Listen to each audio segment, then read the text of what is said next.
guys, welcome back to Sero TV. I'm your your usual host with the most. Welcome back to Sero TV. So guys, today we're going to be discussing budgeting for a business. Actually, if you've realized the things that I actually alternate the episodes at times. So what we do at Sero, we actually help businesses with business finances as well as individual with personal finance. So today we're going to be focusing on business. Yeah, how can you budget for your business? How can you plan for your business financially? This is through budgeting. If you actually know and you've actually worked in corporate and you're now running your own business, if you remember, wow, there used to be times where there was a budgeting time for the business. They were doing, for work at work, there was a time that there's strictly budgeting and everybody's planning towards the budget for the next financial year.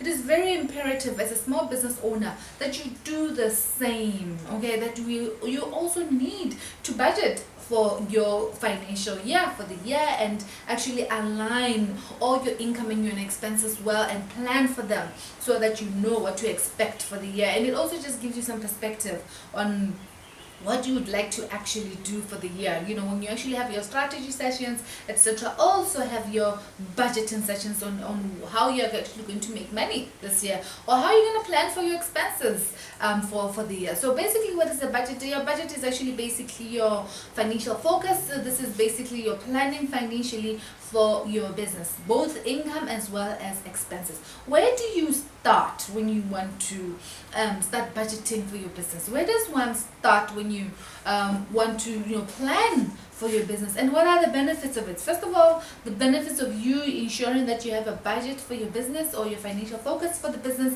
it helps you make sound financial decisions for your business. It also helps you identify where to cut or cut costs as well, or where to grow your revenue. It actually gives you that kind of perspective as well. It also helps you lend funding to grow your business. Yeah, but you know that when you actually want to lend some sort of funding, they want your financial focus as well as your financials, right? So your financial focus will be your budgets. So now, where does one start when they want to now start budgeting for the business? The very first place to start is to look at your previous year. It helps to look at your previous year, how your previous year performed. If you've been an existing business, it will actually help that you look at your previous financials or previous management accounts for last year for you to actually now plan for next year, or budget for the following financial year, which is very, very, very critical, guys,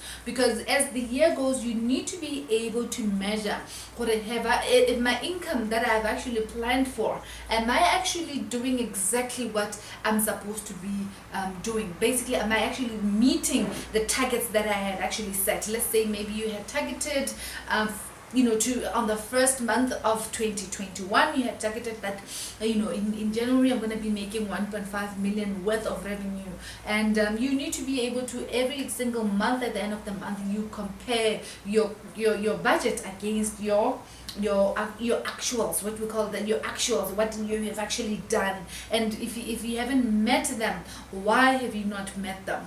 And if you actually over exceeded, why have you over exceeded? What have you done right, particularly on the revenue aspect? So where do you start for you to start budgeting? Start with your financials for last year. Look at how everything looked, and you always have to start with your income. It depends on your business model as well. Or what is your income? What is your income as your business? For instance, for us, our income is coming from consulting, for us to help businesses grow their money or help them manage their money accounting wise, as well as training on personal finances. That's our source of income. So that's how we plan. We say, okay, this year in January, we would like to maybe have like 5 trainings in January. So that means that we know exactly how much our training costs and how many people would we at least minimally or maximum train on that particular month. Then we are actually able to calculate the revenue for that month as well. How many businesses are we going to consult for this year as compared to last year? Then once you plan for that, you're also comparing it to your last year, 2020 January. Then you compare, what are you growing or have you reduced? Obviously, looking at the fact that January last year is definitely different from the January this year, looking at how businesses are doing, looking at the economy, looking at the whole situation, guys, with the pandemic. So those are the factors to include, as well as see what, okay, if I'm going to grow my business, why would the business grow this year? What is the need, depending as well on your business model, right? So then you plan for the whole year, not only January, but you also plan for February, March, April, and so on until December, comparing it again to your previous financial year, and you see whether you're going to be growing or decreasing your sales, right? That's the very first step to start. And then once you're done with that, we get into the expenses. Basically, your budget is like an income statement, but you're just focusing on how now your income statement should look for this year. You're planning for that. And then we look at now your costs, now your expenses. Now, what will the expenses look like? Basically, you start with your fixed expenses.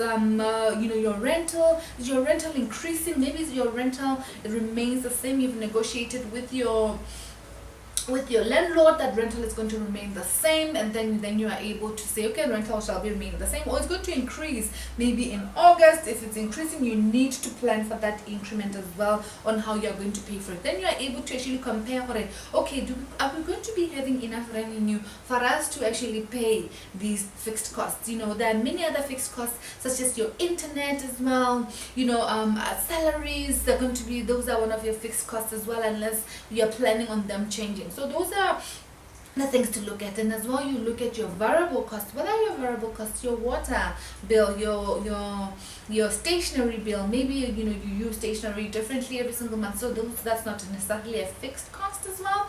The fixed cost is basically the cost that remains the same every single month, the constant one, right? And the variable is that they change every single month. So your water bill will probably change every month. Your electricity bill will not necessarily be fixed monthly, depending on how the weather is. Like today is a little bit cold, so when it's a little bit cold, that means you might want to have some heaters on, or you might not have air cons on. So it means electricity consumption is not going to be that much if the air cons are not on, as compared to a very hot day, or what's on a normal hot day.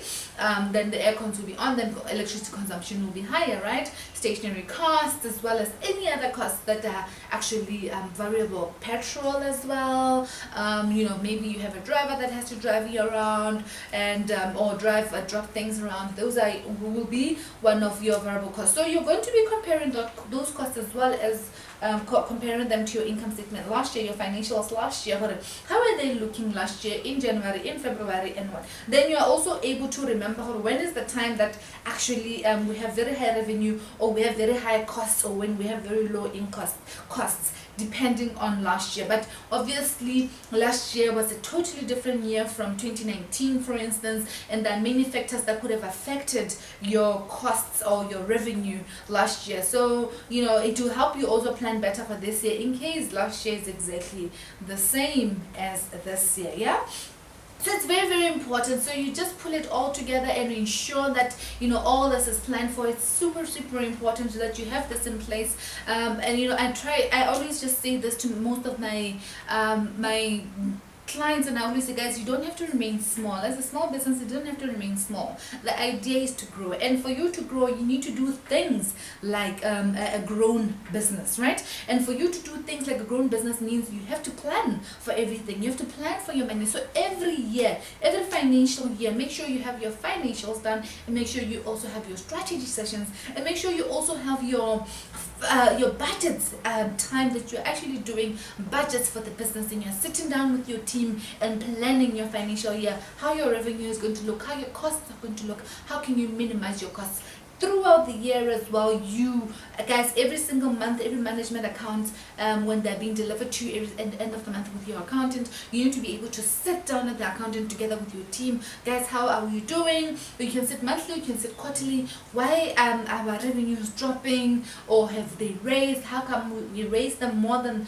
how much we've budgeted? What was the strategy there? And how can we help you to do even better? And then if costs are higher, why are costs higher? You then able to discuss those things once you have these things in place. Yeah, so this is the importance of having a budget. It also organizes you, it helps you plan better, you are able to access funding because you have all this in place. Yeah, so this is the importance of having a budget as a business. Yeah, I hope this was helpful. If you have any questions, hit me up on the DM, or just email us at lorato@sueraconsulting.com. Yeah, thank you, bye for now.